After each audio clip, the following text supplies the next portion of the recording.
नमस्कार, आप देख रहे हैं नई आवाज न्यूज चैनल। मैं हूं अंशु। खबरों की शुरुआत करते हैं। केंद्रीय आम बजट 2025-26 आगामी 1 फरवरी 2025 को लोकसभा में पेश किया जाएगा। बजट पेश होने से पूर्व अनुमान लगाया जाता है कि आगामी बजट कैसा होगा। इसी को लेकर हमारे आर्थिक मामलों के विशेषज्ञ किशन भावनानी एडवोकेट मौजूदा आर्थिक स्थिति का आंकलन करते हुए आगामी बजट को लेकर एक अनुमान प्रस्तुत कर रहे हैं। पेश है खास रिपोर्ट।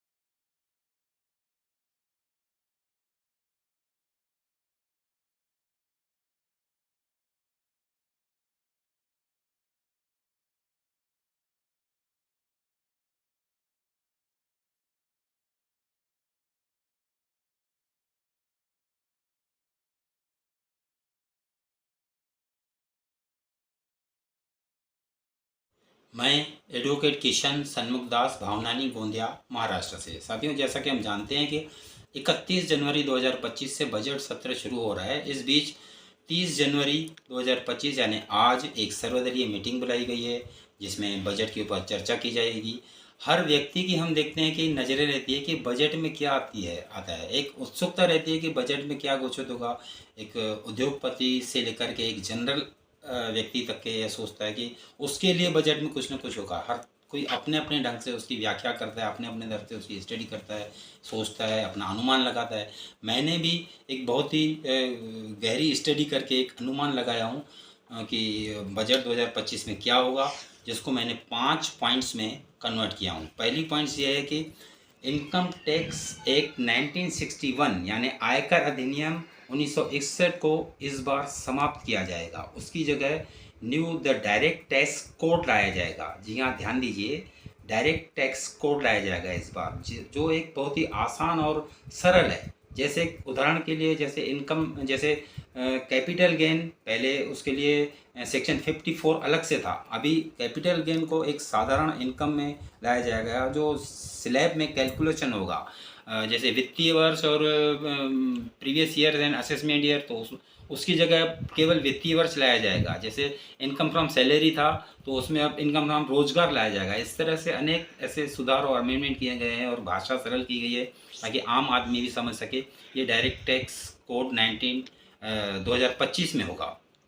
दूसरा मैंने पॉइंट ये करके किया हूँ क्योंकि कौशलता विकास के ऊपर ध्यान दिया जाएगा। उसके तरफ कुछ स्कीम्स लाई जाएगी या कुछ इनिशिएटिव लाया जाएगा ताकि कौशलता विकास पर एक ध्यान दिया जा सके, क्योंकि हमें रोजगार लेने वाला नहीं, रोजगार देने वाला बनता है। इससे विज़न 2047 हमारा पूरा होगा। तीसरा, जो ओल्ड रिजीम और न्यू रिजीम था, तो ओल्ड रिजीम को धीरे धीरे करके समाप्त कर दिया जाएगा। हो सकता है कि घोषणा कर दी जाए कि ओल्ड रिजीम इस बार समाप्त हो जाएगी। न्यू रिजीम के ऊपर ध्यान दिया जाएगा। जैसे उसके ऊपर स्लैब में हो सकता है 50,000 रुपये उसके ऊपर ज़्यादा दे दिया जाए कि उसके ऊपर एक प्रोत्साहन दिया जाए न्यू रिजीम को पकड़ने के लिए। कुल मिला के ओल्ड रिजीम समाप्त की जा सकती है।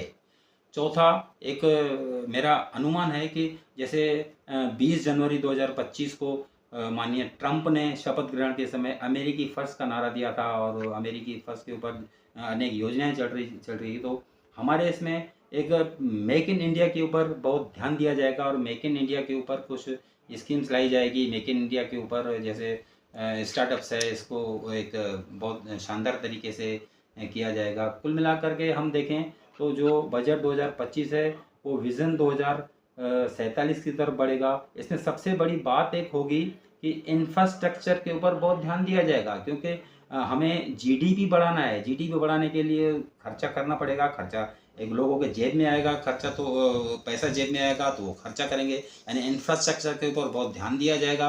जैसे रेलवेज़ है, रोडवेज़ है, ये एक बहुत बढ़ाया जाएगा, बहुत अच्छे से बनाया जाएगा, जो क्योंकि विज़न 2047 का एक प्राइमरी एक रूपरेखा भी है वो। इस तरह से हम देखते हैं कि कुल मिलाकर के बजट एक लॉन्ग लाइफ होगा और बजट विज़न 2047 को बना के देखते हुए जाएगा। कुल मिला के हमें अब 1 फरवरी 2025 को सब कुछ पता चला जाएगा कि आखिर क्या हुआ। बहुत बहुत शुक्रिया आपका। तो ये थी फिलहाल की कुछ खास खबरें। बाकी की तमाम खबरों से जुड़े रहने के लिए देखते रहिए नई आवाज न्यूज चैनल। नमस्कार।